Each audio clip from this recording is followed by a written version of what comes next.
En una época en la que el nombre de una sola ciudad bastaba para detener ejércitos, imponer leyes y sembrar temor en los confines del mundo,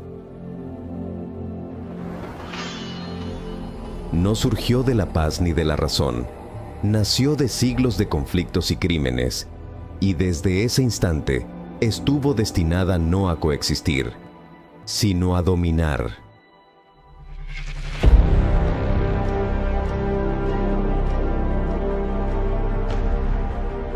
A diferencia de otras civilizaciones, Roma no esperó a que el futuro la encontrara.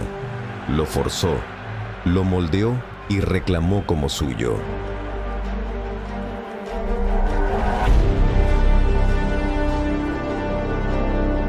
Fue sangre antes que mármol, hierro antes que imperio.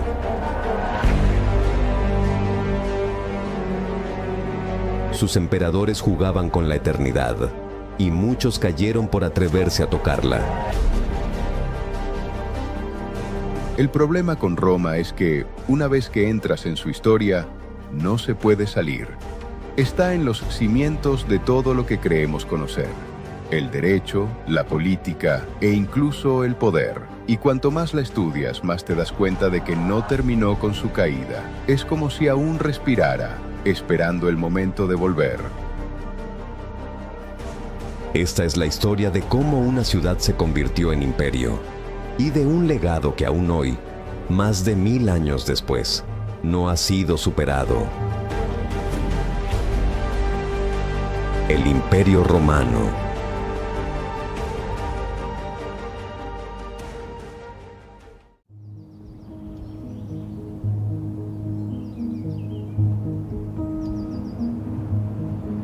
Antes del Senado, de los emperadores y las conquistas que cambiarían el mundo, Roma era solo una historia contada en voz baja, un presagio.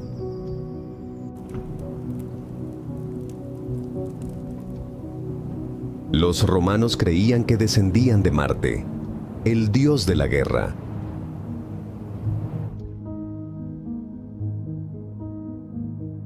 La leyenda de Rómulo y Remo, amamantados por una loba, resume cómo los propios romanos se entendían a sí mismos como herederos del conflicto, sobrevivientes por destino y conquistadores por naturaleza. Sin embargo, la historia real de Roma no empezó con mitos.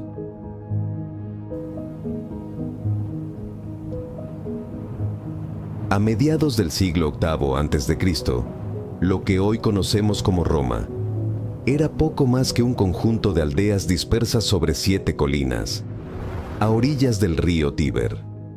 Eran comunidades latinas y sabinas dedicadas al pastoreo, el comercio y la agricultura. Roma era el lugar perfecto para convertirse en paso, en cruce y finalmente en centro.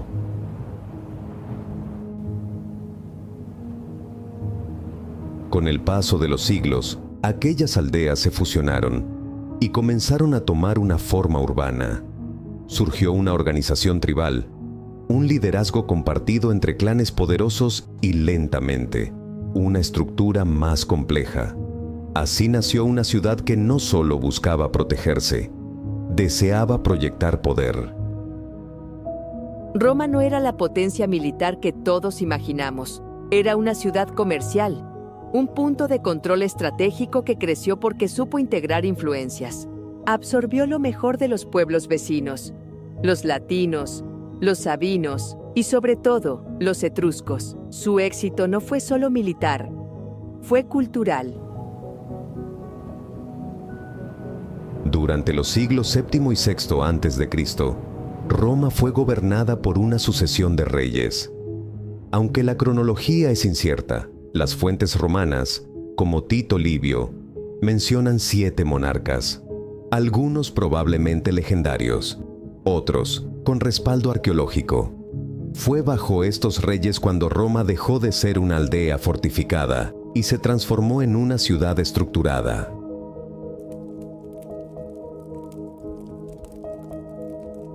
Los primeros reyes latinos, como Rómulo, Numa Pompilio y Tulio Hostilio, sentaron las bases de la sociedad romana. Su religiosidad, su vocación militar y su profundo respeto por los rituales. Pero el verdadero salto llegó con los reyes etruscos.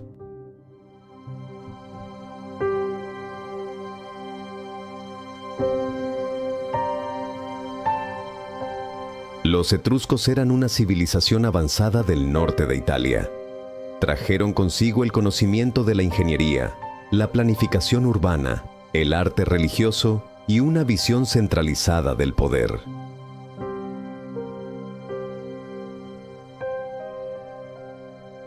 Bajo Tarquino Prisco, Roma recibió sus primeras obras públicas monumentales: la Cloaca Máxima, el Foro Romano y el Templo de Júpiter Capitolino. Bajo su gobierno, Roma se volvió algo más que una ciudad poderosa. Se convirtió en una entidad política en expansión. Este personaje fue clave ya que introdujo la lógica del mérito y la estructura social flexible. A diferencia de las sociedades estáticas, Roma evolucionaba y premeditaba su crecimiento. Cada reforma era una pieza más de un rompecabezas que apuntaba hacia la hegemonía regional. En el año 509 a.C., una revolución impulsada por Lucio Junio Bruto expulsó a los tarquinos de la ciudad. El trono fue abolido. Roma no volvió a tener un rey. Había nacido la República, una nueva forma de organización política que pondría el poder en manos de 2 cónsules, elegidos anualmente, y de un senado que representaba a la aristocracia.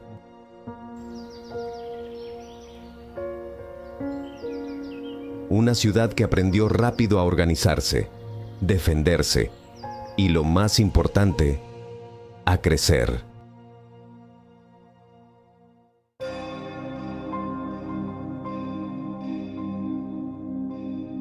El poder no pasó al pueblo. Pasó a manos de una aristocracia terrateniente que se hacía llamar patriciado. Familias antiguas que afirmaban descender de los fundadores mismos de Roma. Ellos dominaban el nuevo órgano principal de gobierno, el Senado. Y para que no hubiera otro rey, se crearon 2 figuras nuevas: los cónsules, magistrados supremos elegidos cada año, que debían gobernar juntos y vigilarse mutuamente.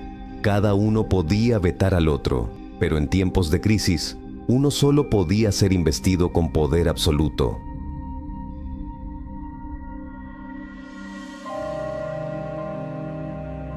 La República era un sistema complejo, con múltiples niveles de representación, asambleas y magistraturas. Pero a pesar de su aparente equilibrio, el conflicto estaba sembrado desde el inicio. En la base de la sociedad estaban los plebeyos, artesanos, comerciantes y soldados. Ellos sostenían a Roma, alimentaban sus ejércitos y llenaban sus mercados, pero no tenían voz. Durante décadas, exigieron representación, y a través de huelgas, retiradas del ejército y presión social, lograron conquistar espacios, el derecho a elegir sus propios representantes, y más tarde, incluso al Senado, pero la lucha nunca desapareció.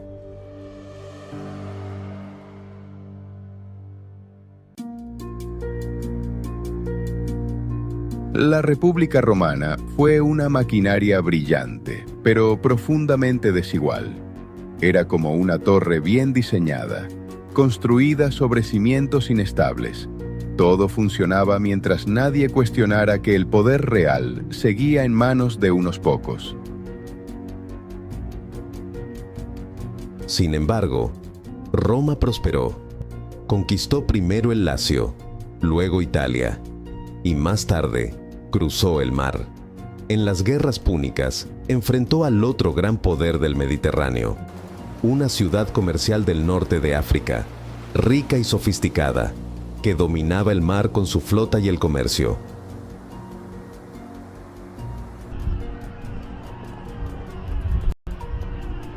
El enfrentamiento fue brutal. 3 guerras, casi un siglo de tensión. Roma perdió miles de hombres, pero ganó algo mucho mayor: el control del Mediterráneo occidental. Cada alianza y cada guerra era una forma de asegurarse que ninguna potencia vecina pudiera amenazar su creciente dominio. Con la victoria vino la riqueza, oro, tributos y tierras, pero también vino algo más peligroso: el desequilibrio interno.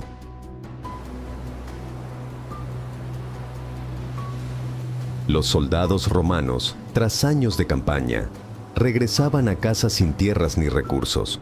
Los grandes terratenientes, en cambio, crecían aún más. Compraban campos abandonados, usaban esclavos en masa y construían un nuevo modelo agrícola: las latifundias. El campesino libre, columna vertebral de Roma, comenzó a desaparecer.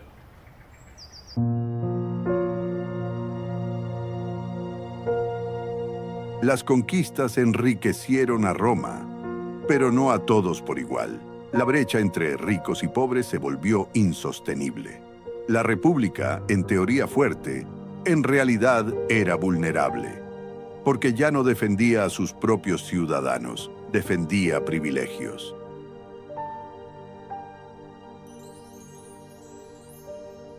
La tensión social estalló. Se levantaron voces que pedían reformas profundas, redistribución de tierras, límites al poder del Senado y más justicia para los ciudadanos comunes. Pero esas voces fueron silenciadas, una tras otra, por la palabra o por la espada.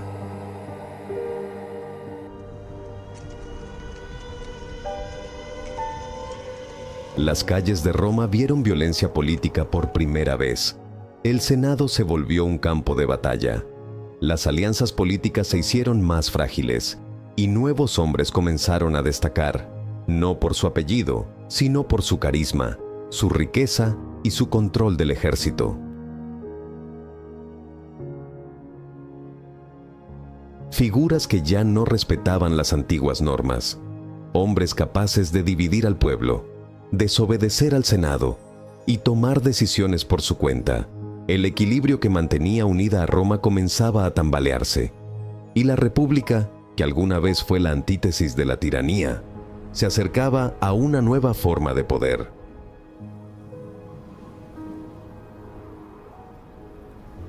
Roma había alcanzado la cima, pero el peso de su grandeza caía sobre sí misma.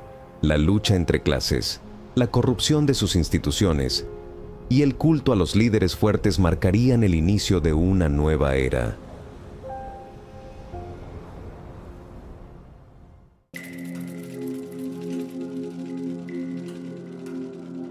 En ese contexto, el ejército, que originalmente representaba a ciudadanos soldados, fue transformándose lentamente en un instrumento al servicio de los generales. Las tropas, en vez de responder a Roma, respondían a quienes las lideraban, a aquellos que les ofrecían botines y gloria personal.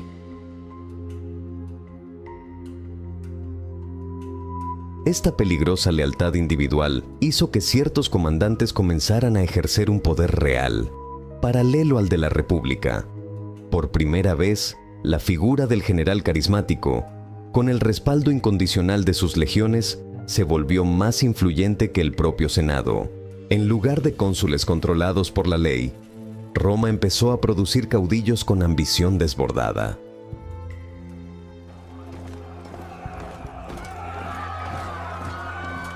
Uno de los primeros en romper el equilibrio fue un brillante militar que llegó a tomar la ciudad por la fuerza, demostrando que la República ya no era intocable.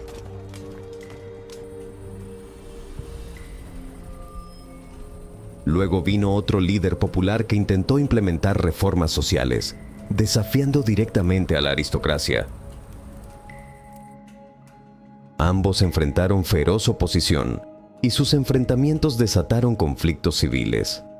La violencia dejó de ser una excepción en el foro y se convirtió en rutina. Los crímenes apolíticos, las represalias y los ejércitos privados invadiendo Roma eran ahora parte del paisaje.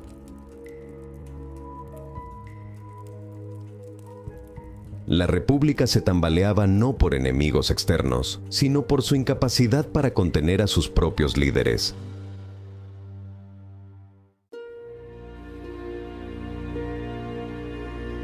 La República tenía leyes, pero también vacíos, y esos vacíos fueron aprovechados por hombres que comprendieron que la popularidad valía más que una toga, y que el control de un ejército era más eficaz que un voto en el Senado. Lo que la República había diseñado para evitar la tiranía terminó convirtiéndose en una ruta hacia ella. En medio de esa tensión, surgió un hombre que encarnaría todos los miedos del Senado. Julio César, militar formidable, orador excepcional y hábil político, no solo conquistó vastos territorios en la Galia, también supo construir una imagen de líder inevitable.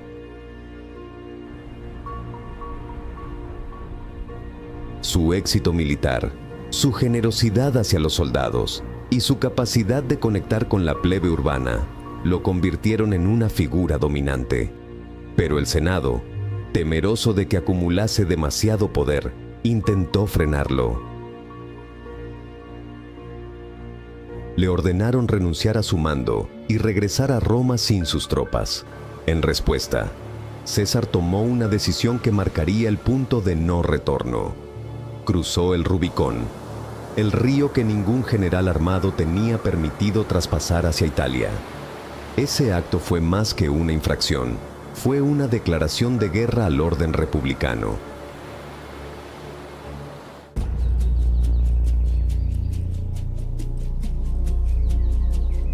Las consecuencias fueron inmediatas. Estalló una nueva guerra civil.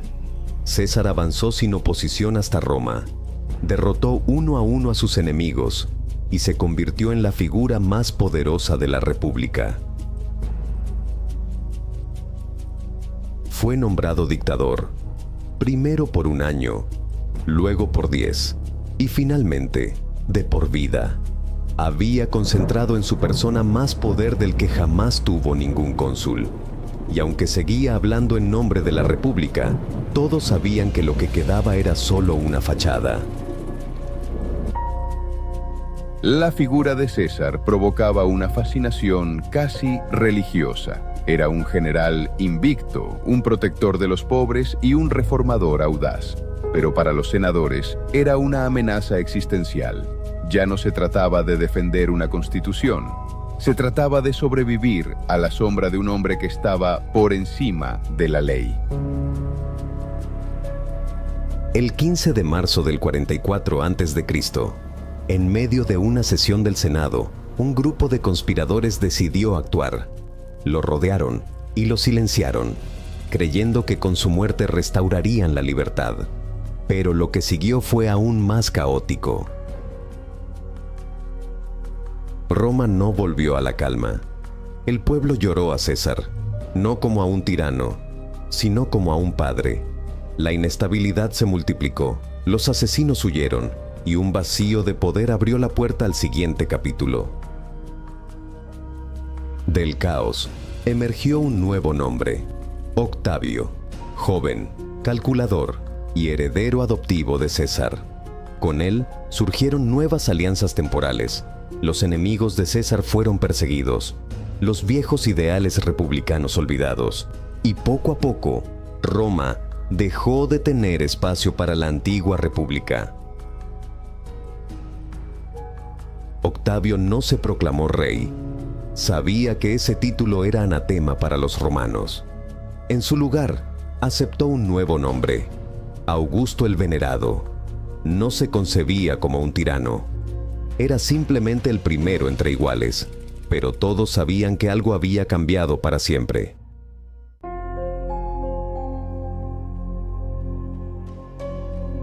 La República, desgarrada por su propia grandeza, había colapsado.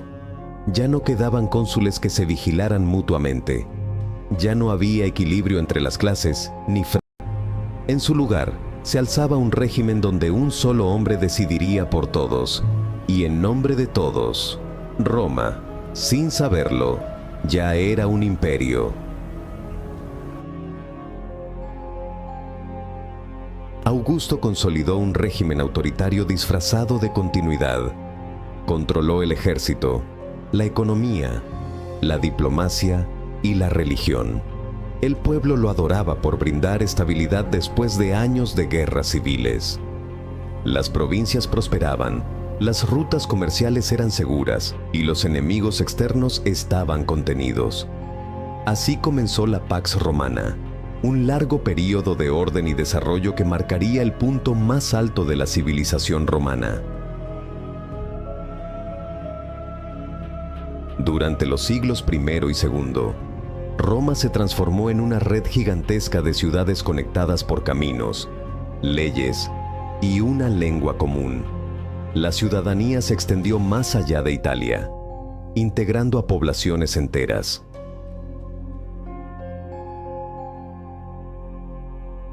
El imperio no solo conquistaba territorios, imponía su identidad y convertía enemigos en aliados. El ejército protegía fronteras, pero también era una herramienta política y cada vez más un actor con intereses propios. En su época de esplendor, Roma ya no se entendía como una ciudad-estado, sino como el centro de una misión civilizadora. Ser romano era un ideal. No importaba si se había nacido en Hispania o Siria. Si dominabas el latín, respetabas las leyes y servías al imperio. Eras parte de algo inmenso. Tras los logros de emperadores como Trajano y Adriano, la aparente estabilidad comenzó a mostrar grietas. La sucesión del poder era incierta, muchas veces violenta. El ejército, ahora más poderoso que el Senado, decidía con frecuencia quién debía gobernar.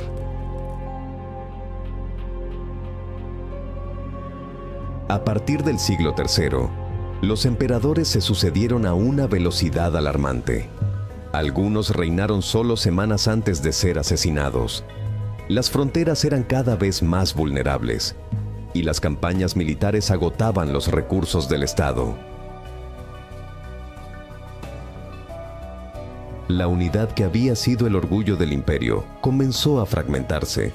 Las provincias se rebelaban, los enemigos presionaban desde el norte y el este, y la moneda se devaluaba.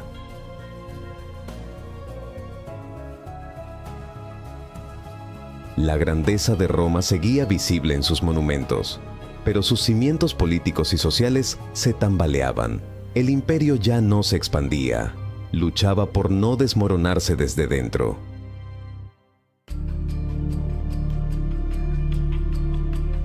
El ejército, que había sido la columna vertebral del imperio, empezó a actuar como fuerza política autónoma. Los emperadores ya no surgían del consenso senatorial ni de una lógica de Estado. Muchos eran aclamados por legiones desesperadas. Lo que estaba colapsando no era solo el gobierno, era el pacto simbólico que unía a Roma con sus ciudadanos. Ya no había confianza en la moneda, ni respeto por la ley, o sentido de permanencia. Cada parte del imperio comenzaba a actuar por su cuenta, y eso fue letal. La unidad romana ya no era más que una sola apariencia. La situación era insostenible. En un intento por contener el derrumbe, el emperador Diocleciano llevó a cabo una reforma radical. Dividió el imperio en dos mitades administrativas, Occidente y Oriente, gobernadas cada una por su propio emperador, con la intención de hacerlo más manejable. Fue una medida lógica en el corto plazo, pero simbólicamente catastrófica. Roma ya no era una, y ese concepto de división se afianzaría hasta volverse irreversible. El Imperio Oriental, con capital en Bizancio, pronto conocida como Constantinopla, era más rico, más urbano y más organizado. La presión de los pueblos germánicos se intensificaba a lo largo de las fronteras del Rin y del Danubio. Muchas de estas tribus no venían como invasores, sino como migrantes que huían de conflictos aún mayores en el este, como la expansión de los hunos. Roma intentó integrarlos firmando pactos, ofreciendo tierras, incluso permitiéndoles formar parte del ejército imperial. Pero las tensiones aumentaban, y en más de una ocasión, esos acuerdos se rompían en violencia. En el año 410 después de Cristo, los visigodos cruzaron Italia y saquearon la ciudad de Roma. Fue un acontecimiento impensable. Por primera vez en 800 años, la capital del mundo caía en manos extranjeras.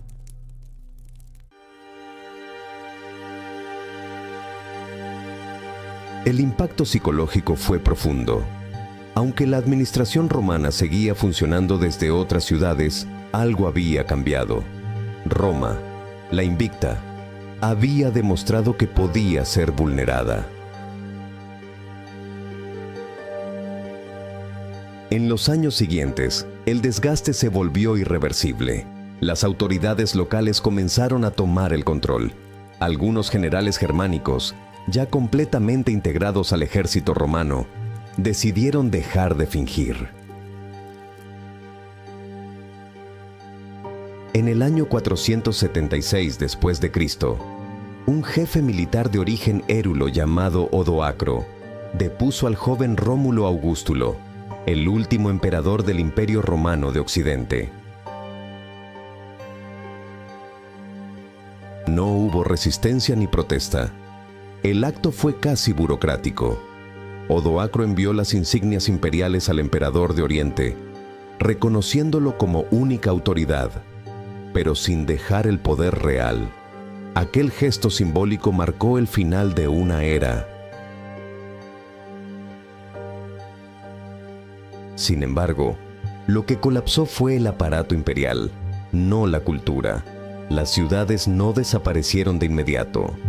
El derecho romano siguió influyendo.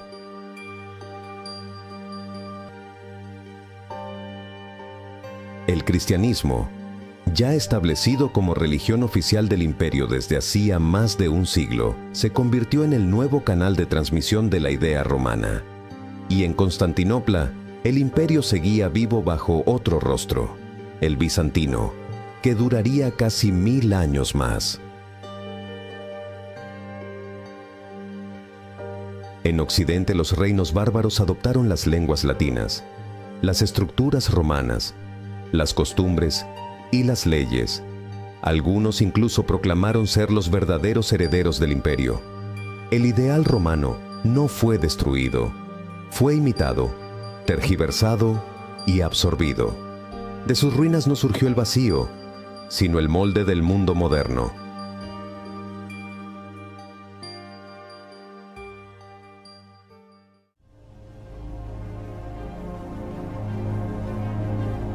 La caída de Roma no fue un instante, fue una transformación. El imperio se fragmentó, las legiones desaparecieron y las instituciones colapsaron. Pero lo que Roma representaba no cayó con sus muros. Cambió de rostro, se dispersó y se convirtió en legado.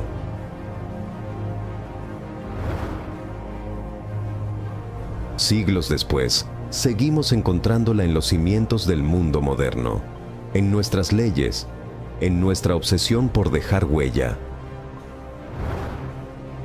Roma no fue solamente el pasado, fue el molde de lo que vino después. Porque cada vez que una civilización ha intentado alzarse sobre la historia, ha mirado hacia atrás. El Imperio Romano fue muchas cosas: conquista, orden, ambición y gloria. Pero también fue caos, exceso y caída. Y por eso nos sigue fascinando, porque es el reflejo más nítido que tenemos de lo que somos capaces de construir y de destruir. Por eso nunca se va. Porque cada vez que una civilización sueña con perdurar, con trascender el tiempo, lo que realmente está haciendo es intentar ser Roma.